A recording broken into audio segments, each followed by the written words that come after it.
Hi, this is Pranav Guha Thakurta from EduTV. Today we are with Ms. Gupta, Ms. Vishakha Gupta. She is a principal of Beacon School and Junior College, Pune. Ma'am, welcome. Ma'am, we would like to have your advice on the changing landscape in education. Yes, ma'am. Thank you so much, sir. When I talk about the changing landscape in education, I see currently that there are two things that have brought about a metamorphosis, not only a change, but an entire metamorphosis in the entire teaching learning process. The first one is COVID, and the second thing is the NEP. I think both of them have been instrumental in bringing about a lot of change. When I talk about the process, the teachers were used to the chalk and talk method of teaching. And this situation, the COVID 19 that struck, which was unprecedented, teachers opened up the virtual doors of their houses for the children. The teachers learned new technology and used alternative methods of teaching for the sake of the students.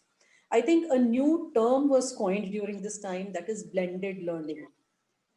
So there were certain things that COVID did. And before I go any ahead, I would like to quote Lenin here, who said there are decades where nothing happens, and there are weeks where decades happen.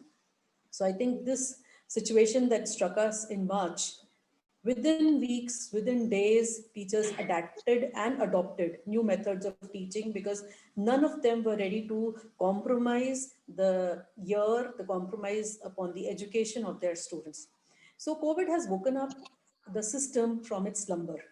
It has disrupted the traditional process completely, I feel. It has forced the education sector to embrace digital medium in a big, big way. So everybody is talking about Zoom meetings and Google Meet, and these have become very normal terms today. COVID has also ensured that the process of teaching learning continues despite the closure of most institutes because teachers said, we will go ahead. We will do whatever we can and we'll find alternate means. So remote education has become a necessity, or rather, I feel the only option now that we are working towards unlock. We are planning about the SOPs and the other things, but then remote learning at that given point of time became the only option for education. So, one learns from books and examples, only certain things. When we talk about books and examples, only certain things can be learned.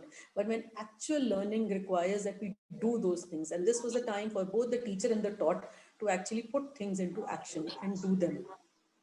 So, students have also started exploring distance learning as a learning option. They have tried to approach universities and colleges in India and abroad and tried to continue with their education. And in this entire process, there has also been a mind shift, which has led to progressive initiatives. Now, these initiatives were, again, reasons, two major reasons, COVID and NEP. When I talk about the NEP, which is a very, very progressive document, NEP has recognized that the world is changing and that a change in the knowledge landscape also needs to be brought about. So it has brought in scientific and technological advances such as artificial intelligence. I was very happy to see when I read through the NEP and even spoke in a few webinars on NEP that artificial intelligence has been given a lot of impetus. So many unskilled jobs worldwide will be taken over by machines, which is why artificial intelligence is required and children need to master that. The again need for skilled workforce, particularly involving mathematics, computer science, and data science, is the need of the hour. Multidisciplinary abilities across the sciences, social sciences, and humanities will increase the demand. So, with this quickly changing employment landscape and global ecosystem, children will not only learn but will learn how to learn. I think, which is the most important thing. Children just used to mug up things, rote learning. Now, rote learning will give way to understanding, less content, and it will take children more towards the learning. So there are not many books, not many chapters, but specific studies which will direct the children towards the actual crux of what they should know to go ahead in life. Then children will learn how to critically solve problems, how to be creative and multidisciplinary, and how to innovate, adapt, and absorb the new material. Education will become more experiential, holistic, learner centered. and also enjoyable at the same time, because when you experiment, when you learn by doing, you enjoy it. Also, the curriculum will include the basic arts, games, fitness, which has been given a lot of emphasis by the Planning Commission of the NEP.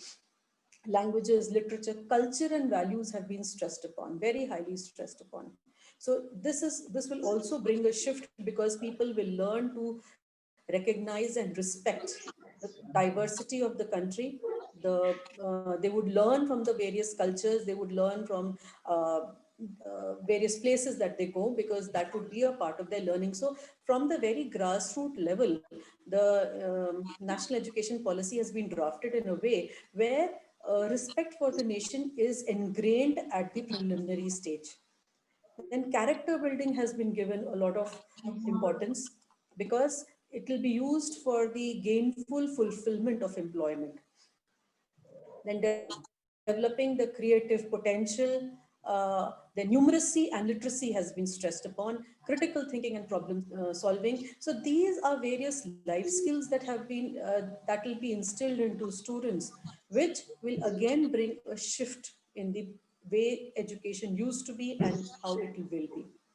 There's a focus on marginalized, disadvantaged, and underrepresented groups. So the NEP also tries to give them importance, bring them into the limelight, which will again change the landscape of education, because people will be given equal rights on the basis of what they deserve and what they should have. Again, respect for the rich diversity and culture, strong ethics for the purpose of national pride, self-confidence, self-knowledge, cooperation, and integration. I think the major development since the last policy of 1986, which was slightly revised in 92, has been the Right to Free Education and Compulsory Education Act in 2009, which laid legal underpinnings for achieving universal elementary education. Because they say, if you want to teach people a new way of thinking, don't bother trying to teach them. Instead, give them a tool, the use of which will lead to new ways of thinking. So I guess this NEP has and will give that tool to the children, to the teaching learning community, so that a better nation, better national leaders are created for the development of the nation. Alliance University, India's top-ranked university. Over 20,000 alumni in 50 countries. Study abroad options in 55 universities. And placements in over 353 companies. Alliance University, Bengaluru.